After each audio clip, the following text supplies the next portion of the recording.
নামাজটা ছাড়েন না। যত পাপ করছেন করেন, আমি বলি নামাজ ছাড়েন না।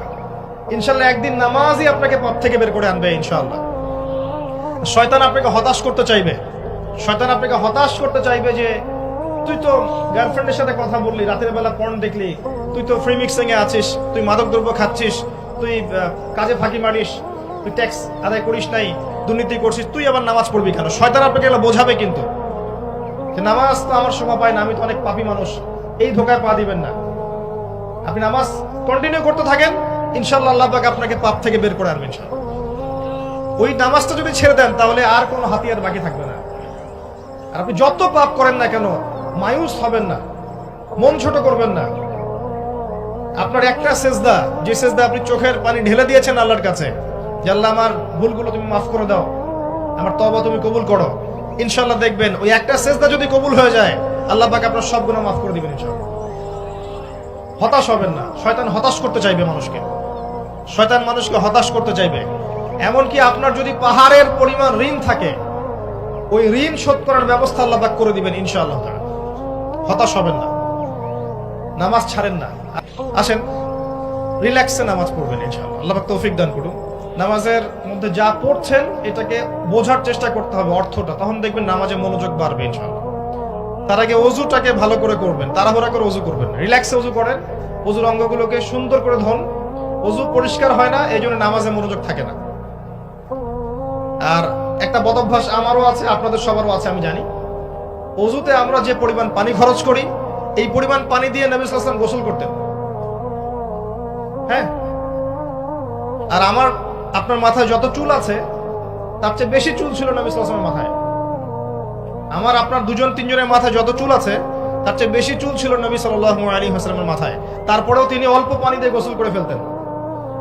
আর আমাদের দেখবেন যার ইমানের জোর যত বেশি, তার ট্যাপের স্পিড তত বেশি। মসজিদে যাবেন, দেখবেন জোরে ট্যাপ ছেড়ে দিয়েছে, অজু করতেছে।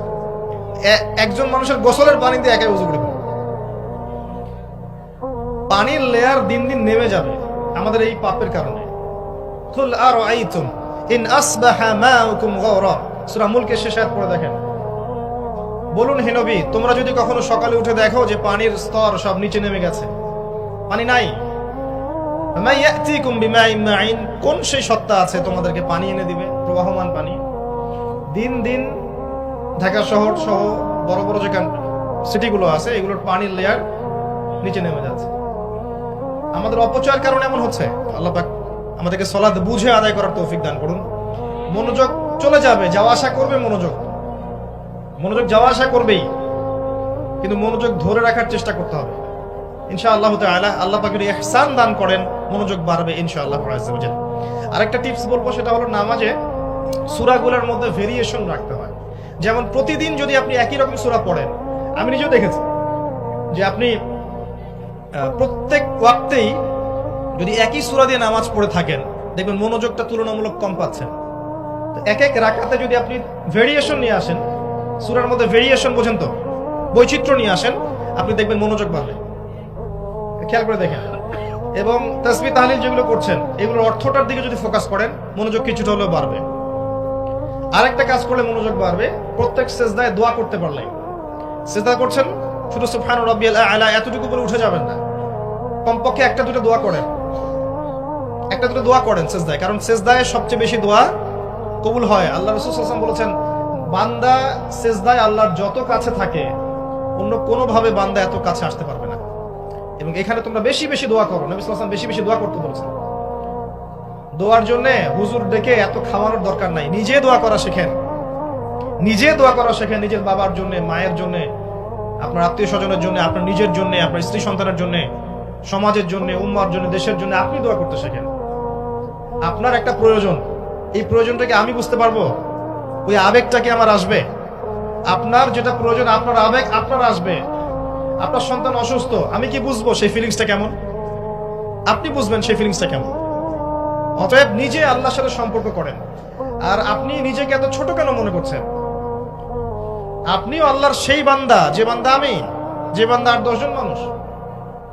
আল্লাহ পাক আপনাকেও ভালোবাসেন, আল্লাহ পাক অবশ্যই আপনাকে ভালোবাসেন। জীবনের দীর্ঘ সময় পর্যন্ত আপনি আল্লাহকে ডাকেন নাই, আল্লাহ আপনাকে ফেলে দেয় নাই। আল্লাহ আপনাকে খাওয়ান, এখনো পড়ান, বাঁচিয়ে রেখেছেন, আল্লাহ নিয়ামত দিয়েছেন, আল্লাহ আপনাকে ভালো না বাসলে এমনি করেন? আল্লাহ পাক অপেক্ষা করছেন কবে খালি আপনি আসবেন আল্লাহর কাছে, এসে বলবেন আস্তাগফিরুল্লাহ ওয়া আতুবু ইলাইহি। আল্লাহ পাক অপেক্ষা করে বসে আছেন আপনার জন্য। আপনি কোথায় যাচ্ছেন? ফাআইনা তাযহাবুন। আল্লাহ পাক বলেছেন ফাআইনা তাযহাবুন, কোথায় যাচ্ছ তোমরা? কোথায় যাচ্ছেন? টাকার পিছনে, বাড়ি গাড়ি, স্ট্যাটাস, স্ত্রী সন্তান, ভোগ বিলাসের পিছনে? আল্লাহ অপেক্ষা করছেন আপনার জন্য। আসেন সিজদা করেন, ওয়াসজুদ ওয়াকতারিব, সিজদা করেন, নিকটবর্তী হন। আল্লাহ আপনার জন্য অপেক্ষা করছেন। যাবেন না আল্লাহর কাছে? আল্লাহ পাক সবাইকে আল্লাহর কাছে ফিরে আসার তৌফিক দান করুন।